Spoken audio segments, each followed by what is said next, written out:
আসসালামু আলাইকুম।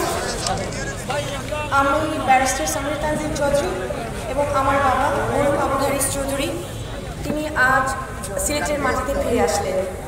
অবশেষে স্বৈরাচার তাকে ঠেকাতে পারেনি এবং দেশে আবার আইনের শাসন প্রতিষ্ঠিত হয়েছে।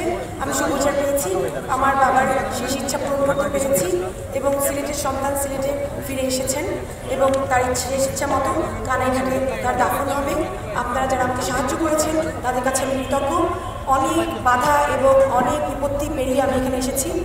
যারা আমাকে সাহায্য করেছেন তাদের কাছে কৃতজ্ঞ এবং যারা বাধা দিয়েছেন তারা জিততে পারেননি এবং যারা সাহায্য করেছেন তাদের জয় হয়েছে, তাদের কাছে আমি কৃতজ্ঞ। শেষমেশ মহান আল্লাহ তাআলার কাছে আমি কৃতজ্ঞ। আমাদের নেতার এই দাফন অনুষ্ঠানের শেষ যেটা রাষ্ট্রীয় মর্যাদায় দাফন হবে সেটাতে আপনারা অংশগ্রহণ করবেন। সবাইকে